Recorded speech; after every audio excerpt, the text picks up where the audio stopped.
Hi, I'm Heather Ann. Should look at the webcam and not at the video feed. Hey, I am still learning because I am in the valley, just a little bit ahead of hopefully you and people I am helping with decluttering. I am not sitting up on some hilltop having never had a house that was cluttered, telling you how to make your house decluttered. Nope, I am still down there. I'm still down there with you. I am, however, in pretty good shape on my wardrobe, and that's what we are talking about, how to declutter your wardrobe. Last week, I kind of started you out with a list of ways to start going about it. If you want to go back and rewatch that or watch it for the first time if you missed it last week.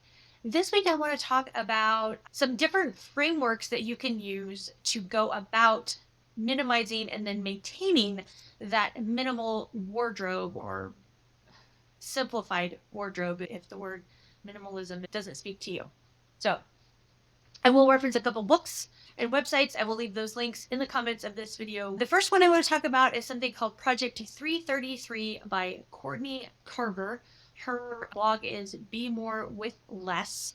The idea behind Project 333 is you pick out 33 items of clothing, and that would include accessories, shoes, and outerwear, but not things like pajamas or underwear or your workout apparel or a work uniform, but your other main casual clothes, work clothes sort of thing. You would pick out 33 of those items and you would wear just those 33 things in some combination over a 3-month period of time.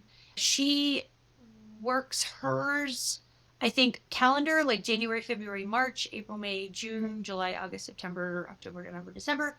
I sort of kind of follow on the Project 333, at least in the terms of the 3 months, but I base mine a little bit more off of the seasonal months. So December, January, February for winter clothes, March, April, May for spring, and so on. You want to choose items on your 33 items that are things that you really like, that you just love, that you're comfortable and you're confident in, and that coordinate with one another, because they're going to get mixed and matched over this 3-month period of time. She really just quality over quantity. One of the things I think that makes Project 33 really great when you are starting out decluttering your clothing is she doesn't tell you to only own 33 things. She just tells you to have like this capsule of 33 items that you wear for 3 months. You can still have all of the rest of your clothes. You're just going to pack them up and put them away. I actually have a giant closet, much larger than what I need for the amount of clothing I own. So I don't actually put all of mine away. I have the clothes that I'm actively wearing on the left side of my closet that's easier to get to, and all of the rest of the clothes are hanging on the right side of the closet or up on the shelf. But you could also, if you have limited closet space, you could pack your extra things up that you're not wearing that season and put them in storage or put them in flat pack boxes under your bed or however you would like to put those away. So it's nice because it does give you the chance to try out wearing a smaller amount of clothing, because people don't notice. They really don't. Unless you're, Ariana Grande, because apparently she got called out recently because she wore the same outfit all the time. And she's like, you only see me in the same outfit because I try to actually be private.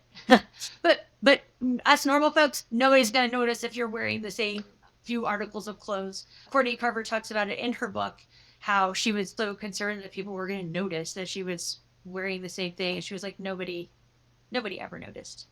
They're not going to notice. So it makes it's a good kind of like starting place for someone who wants to try out a minimal wardrobe, but is like, oh, but I don't want to declutter and get rid of all of those things. So the next sort of framework is a concept called outfit formulas. Outfit formulas can certainly be applied to a maximalist wardrobe as well, but I find it can be useful for shopping in your own closet when you're trying to minimize. It's based on a book called The Ultimate Book of Outfit Formulas, which I actually do own, but I forgot to bring it in here to show it to you, but I will link to it, by Alison Lombatis. And it is a guide for creating outfits. So it provides these formulas, just kind of like math class, except, more colorful. And then she gives style advice, and it can be applicable to pretty much any wardrobe. So she teaches you these basic principles things like color theory and layering, and then how to take the things you already own to create stylish and flattering looks. And then she goes over how to style them, and for every kind of body type, every kind of wardrobe. The concept teaches you to mix and match your items that you already own so that you can create a variety of looks without having to go out and buy a lot of new things. The third one is probably one that everybody's heard of. You see it all over the internet. I don't know that there's one book or one creator that owns the concept of capsule wardrobes. Okay. So capsule wardrobe, if you've heard it and you're not really sure what it is, it's basically taking a collection of sort of essential items of clothing that can be mixed and matched and used to create different looks. Similar to the outfit formulas, you can certainly create capsule wardrobes out of the outfit formulas, but they can also be used exclusively. Typically, a capsule would be a certain number of base items. For example, like you might have 6 tops, 3 bottoms, a dress, and 2 layering pieces that all coordinate with one another. So that would be like this small capsule. And then for many people, they would have like 2 or 3 of these small capsules that ideally would also sort of coordinate a bit across the capsules, but you would actually bundle up your clothes. Okay, so these things are together in this capsule. Here's, X number of tops, bottoms, a dress or a skirt, cardigan, and a blazer or whatever. You want to sort of pick 1 or 2 neutral color categories. So blacks or grays or khakis or navies, 1 or 2 main colors, and then a couple of accent colors. Obviously thinking in terms of color theory, but honestly, like whatever you like, whatever color you think look good together that are going to make you feel confident.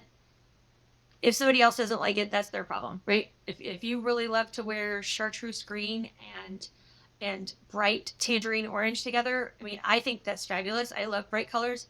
There's going to be somebody who doesn't like them. You do you. Like whatever makes you feel confident. The idea behind that capsule wardrobe is that you can create this theme. What's the theme? Right, mixing and matching. Lots of mixing and matching. If you own an item of clothing that doesn't go with anything else in your wardrobe, it's probably time for it to go someplace else. Unless it is like a dress that you would wear it by itself. Obviously, it doesn't need to mix and match with anything. But even that, you need to have the shoes to go with it, right? And then the last one, so here's our fourth one. Steve Jobs and his black turtleneck. Right, uniform, like the uniform approach.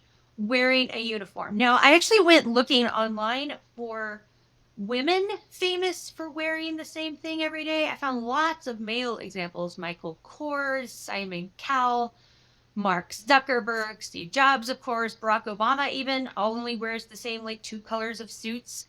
Not as many women who have that clearly defined wear the same thing every day, but there certainly are examples of women who kind of follow the uniform approach I use. This is actually the one I probably feel most affinity for in my own wardrobe because I'm not going to count, make sure I have X number of pieces. I wear like the same 2 pairs of shoes. In the winter, I have a pair of black ankle boots and my rainbow star Converse that I wear pretty much year round. And then in the summer, I have a pair of sandals and my rainbow star. If I'm going for a hike, I'll put on my hiking boots. If I'm going for a jog, I'll put on my running shoes. But for the most part, I wear the same 2 pairs of shoes and I don't wear a lot of accessories. So I'm not going to count. I'm not going to do 333.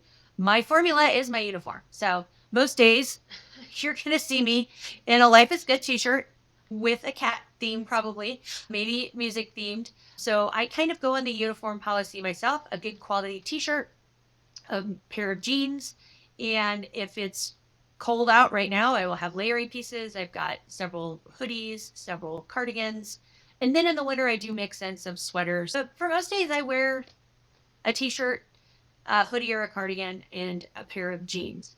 Now, you may not be in a position that you can wear a t-shirt and jeans. I'm not saying my uniform is the uniform for everybody, but you can think in terms of what would you feel comfortable wearing most days? Maybe a button-down shirt and a blazer and slacks, or maybe pick sort of the same style of dress with leggings in the winter and not in the summer that you like.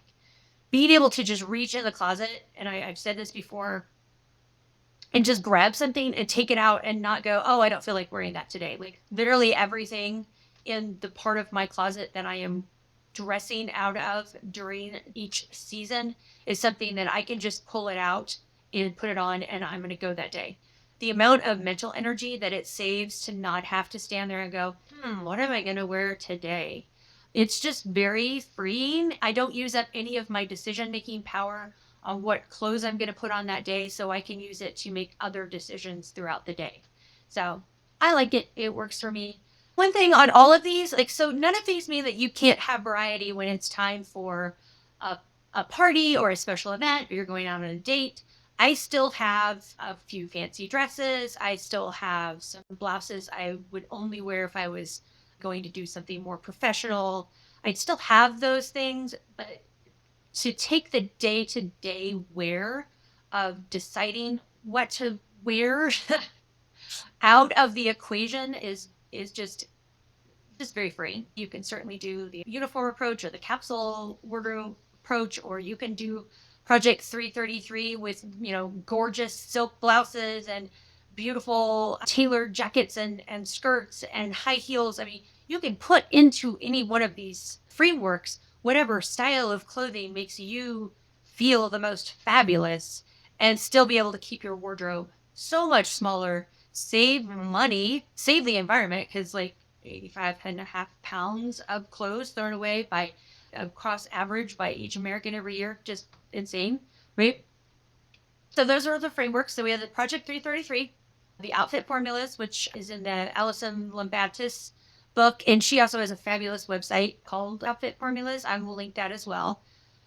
Capsule wardrobes. Oh gosh, go to Pinterest and look at capsule wardrobe. You can buy pre-done capsules. If you're like, I don't know, you can just look at some frameworks for how to design a capsule wardrobe with the clothes you already own. I would always say go shopping in your own closet first. And then, of course, the uniform approach. But it does not have to be a black mock turtleneck and blue jeans. Like, it could be, like I said, my cat shirts and my hoodies and my jeans. And this summer I switched to capri pants or shorts. Easy peasy lemon squeezy. So those are frameworks for this week. If you are interested in learning more about group coaching or one-on-one coaching, be sure to book a discovery call with me so we can get that process started. Remember, small, consistent actions add up to big changes. Declutter your life today.